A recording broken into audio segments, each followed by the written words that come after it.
안녕하세요. 저는 30대 중반 여자입니다. 저희 엄마 아빠는 저를 혼자 임신하셔서 결혼하셨고 20살 때 쟤를 낳으셨어요. 엄마는 지금으로는 너무 어린 나이였을 때 저를 낳고 키우셨고 3년 후에 남동생까지 낳으셨습니다. 우리 네 식구는 씁쓸하지만 남들처럼 화목한 날들을 보내지 못했어요. 어렸을 적부터 아빠는 술에 의존하여 집안을 항상 공포 분위기를 조성하셨고 저희 가족들은 항상 아빠에게 위협받고 살아야만 했습니다. 엄마는 아빠에 대해 감정이 안 좋아 남자 잘못 만난 본인 신세 타령을 하시며 아빠를 미워했지만 술 안 마셨을 때의 아빠는 절대로 나쁜 분은 아니셨어요. 비록 경제적으로는 능력이 좋으신 분은 아니었지만 정이 많으셔서 사람들을 좋아하시고 자식들을 많이 아껴주신 사랑 많으신 자상한 분이셨습니다. 우리 딸 너희들은 아빠의 보물이야. 아빠가 너희를 얼마나 사랑하고 있는지 잘 알지. 내 새끼들 봐서라도 아빠가 얼른 정신을 차려야 하는데 미안하다. 아빠가 짊어진 삶의 무게가 왜 이렇게 힘든지 모르겠다라고 말씀하시며 아빠의 내면 고뇌를 나누었습니다. 뭐가 그렇게 괴로우신지 어릴 적 제가 본 아빠의 모습은 많은 날들이 술에 젖어 있었고 저의 남매는 원래 아빠 모습을 잘 알았던지라 그런 아빠의 모습이 참 마음 아팠습니다. 그리고 어느 날 충격적인 광경을 목격하고서야 왜 아빠가 그리도 괴로워했는지 알 것 같았습니다. 바로 엄마와 삼촌의 충격적인 관계 때문이었어요. 아빠는 형제가 많으셨습니다. 아빠는 5남매 중 장남이 있었고 비록 큰 고모 한 분 계셨고 아빠들 밑으로 삼촌들과 고모들이 계셨습니다. 비록 가정에서는 화목하지 못할 지언정 저는 양가 부모님들에게는 기대하고 고대했던 첫 손주로서 부모님들과 친척들에게 사랑을 듬뿍 받고 자랐습니다. 후에 태어난 제 동생도 장손으로서 큰 사랑받고 자랐고요. 하지만 그런 저희들을 예뻐하면서도 유독 거리를 두시는 분도 계시더군요. 바로 아버지의 동생인 둘째 삼촌이라고 부르기 싫은 둘째 삼촌. 그 짐승만도 못한 사람이었습니다. 엄마는 삼촌이 왔다면 얼굴에 유독 화색이 돌았습니다. 얘들아 삼촌 왔다.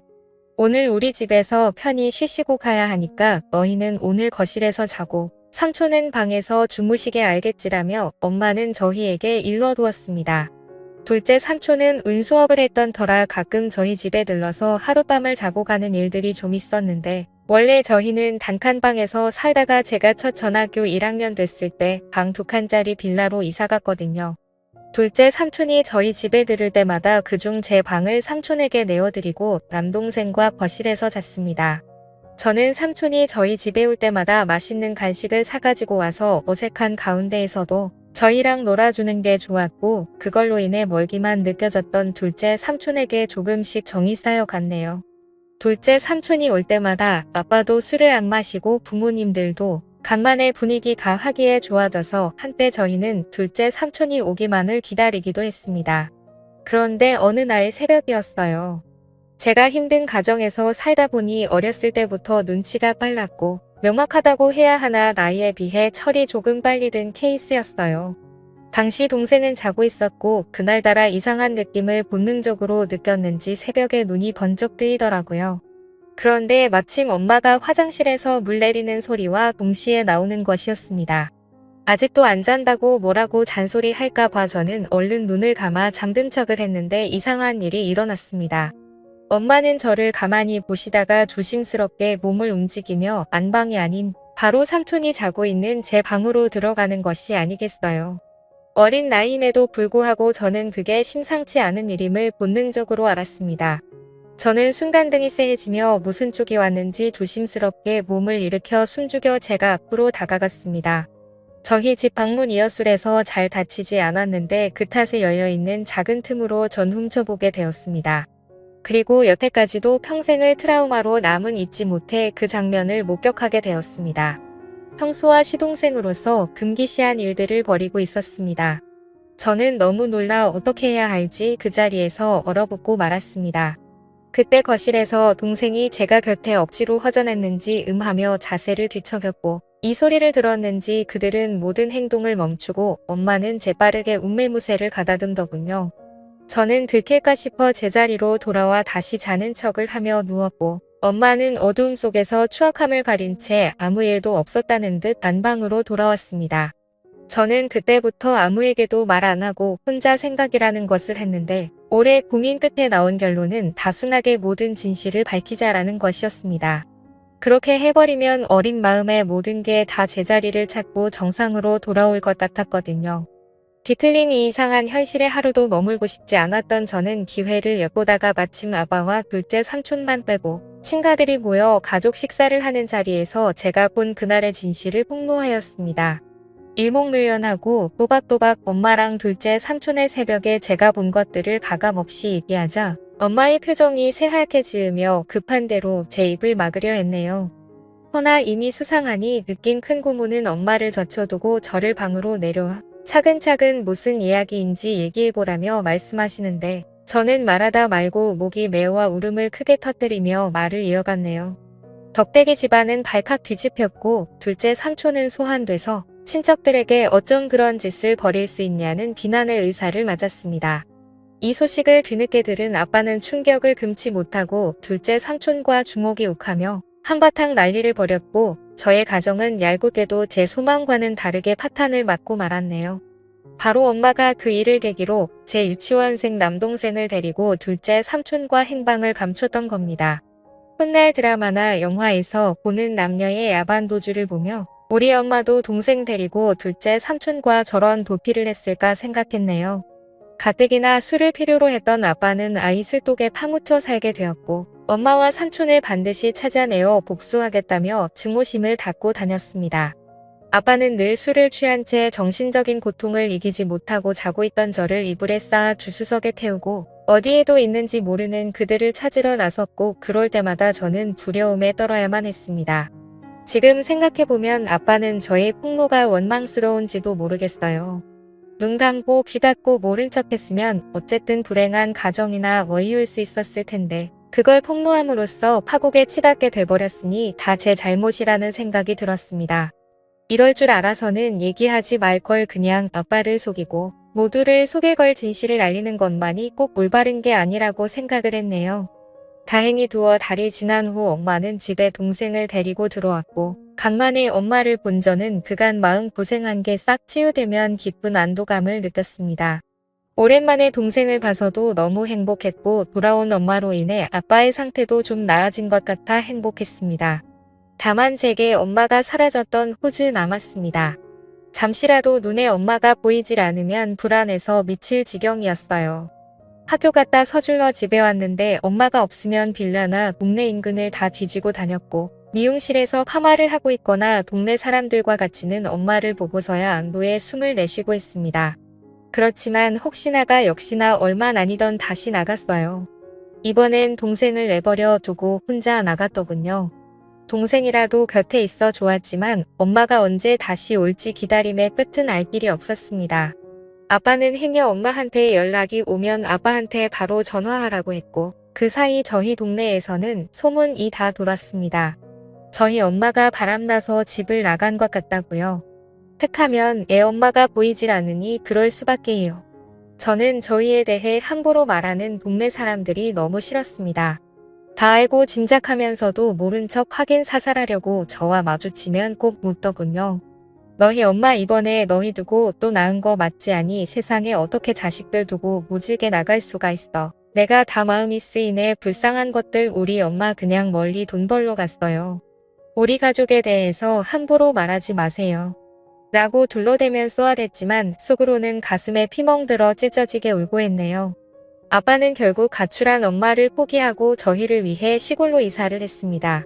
다 잊고 새 삶을 꾸려보고자 아빠들 1톤 트럭을 타고 소금도 파시고 귤도 파시며 저를 악착같이 키우셨지만 세상은 그리 만만치 않았습니다. 바로 아빠는 큰 병에 걸려버리셨고 내내는 간경화로 제 나이 18살 때 세상을 등지고 말았네요. 그때 아빠 살아생전 모질게만 해던 제 행동이 떠올라 얼마나 피 눈물을 흘렸던지요. 죄송하고 또 죄송하게만 했습니다. 아빠가 돌아가셨어도 엄마랑 삼촌은 잔인하게도 코빼기도 비치지 않더군요. 아빠를 배신하고 어디서 둘이 그렇게 잘 먹고 잘 사는지 나중에 반드시 찾아가 이 아픔 그대로 돌려주리라 다짐했는데요. 저희는 살기 위해 할아버지에게 맡겨졌다가 성인이 된 후 따로 근처에서 독립을 했습니다. 그리고 시간이 흘러 동생이 군대 갈 때쯤 저 역시 직장을 구해 대도시로 나왔고 또 다시 현실에서 적응하고 있을 무렵 난데없이 엄마 동생인 오랫동안 왕래 없던 외삼촌이라는 작자한테 연락이 닿았네요. 외삼촌이야 그건 잘 지냈지. 네 아빠 그렇게 되고 동생 검사하느라 네가 누구보다 힘들었을 텐데 내 맘이 다 안쓰럽구나. 고시원 좁고 답답할 텐데 내가 보증금을 좀 대줄 테니 어디 원룸이라도 들어가 살지 않겠니? 순간 의문이 들었죠. 갑자기 외삼촌이 왜 나한테 뭔가 이상해서 좀 알아봤었는데 예상치 못하게도 그간 연락이 끊겼던 제 친엄마가 외삼촌 뒤에 있었던 게 아니겠어요. 저와 동생을 버리고 그놈이랑 살림 차리겠다고 도망가서 정 빼며 살았을 땐 언제고 이제 와서 왜 이렇게 우의적으로 나오는지 고맙기는커녕 귀가 찼습니다. 아빠와 저희를 배신하고 그 짐승 같은 둘째 삼촌놈이랑 도피해서 얼마나 때깔 좋게 잘 먹고 잘 살았는지 확인해봤더니 이게 앵걸 어느새 남자를 갈아버렸네요. 제가 이 사실을 입 밖에 내니 엄마는 주위를 살피며 은밀하게 말하게 자신 맞고 살다 보니 안 맞는 부분도 많고 사람들 눈도 있고 윤리적으로도 이건 아닌 것 같다 뒤늦게 맘먹고 정리했다. 지난 세월 죄책감 덜치고 새 인생 살고 싶어 너하고도 연락한 거고 라고 합니다.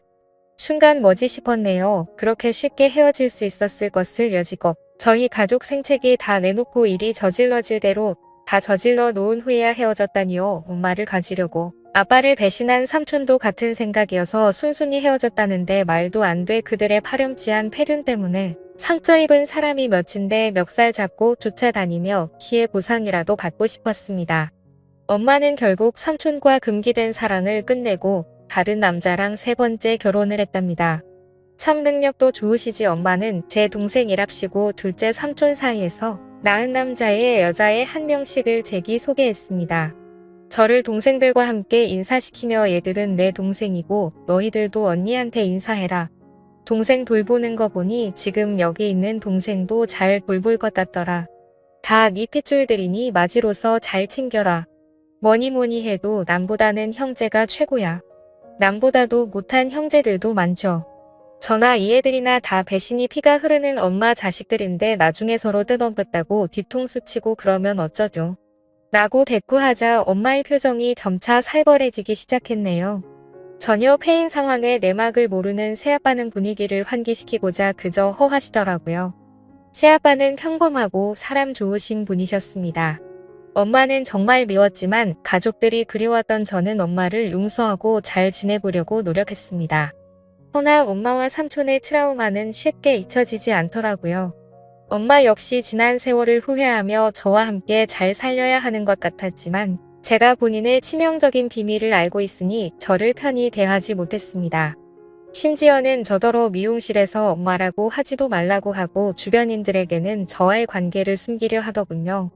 새아버지가 절 자식으로 인정한다며 친척들에게 소개하려 할 때도 엄마는 필사적으로 해녀 책잡힐까 싶어 말렸습니다. 엄마의 숨겨진 자식으로 살아야 하는 기분도 참 더럽더이다. 더러운 놈의 둘째 삼촌 자식들은 엄마 거리며 당당하게 살고 있는데 우리 아빠 자식이었던 전 왜 숨겨줘야 하는지 감정이 분노가 스멀스멀 살아났습니다. 더욱이 참을 수 없었던 건 엄마는 수련전만 하면 꼭 아빠 욕했는데 나 네 아빠가 아직도 지긋지긋해. 나 O형인데 왜 니들은 니들 아빠처럼 A형이냐고. 너나 네 동생이나 아빠 너무 속 빼닮아서 싫어. 처음부터 내 손으로 쭉 키운 네 새 동생들한테 정이 더 가더라고. 왜 같은 손가락이라도 더 아프고 덜 아프고 하잖아. 네가 차별받는 것도 다 네 아빠 탓이고 내가 삼촌과 불륜 저지른 것도 네 아빠 책임이야. 알아. 네 아빠 결혼 자체가 나한테는 인평생 지옥이었다고. 삼촌과 불륜을 저지른 건 모두 다 아빠 잘못이라고 떠넘기며 책임을 지었습니다. 참을 수가 없었습니다. 저는 결국 엄마를 용서하지 못하고 자리에서 일어나 엄마에게 마지막 인사를 했네요. 이제 도저히 못 들어주겠다. 엄마한테는 최악의 남편이었을지 모르겠지만 나한테는 우리한테는 최고 좋은 아빠였어. 이제 더 이상 엄마 못 볼 것 같아. 우리도 그만하자. 엄마와의 지긋지긋한 인연이야말로 끝내기로 맘먹고 절연을 서놓은 후 다신 엄마를 보지도 찾지도 않았습니다. 엄마도 마찬가지였고요. 엄마와 저는 지독한 악연이었습니다. 전 여전히 세상에 혼자 지내고 있네요. 남자가 두렵고 제 몸에 엄마의 더러운 피가 흐르는 것 같아 저는 결혼을 못할 것 같아요. 엄마 때문에 제 자신도 상대방도 믿지 못해요. 아무튼 영원히 그럴 겁니다.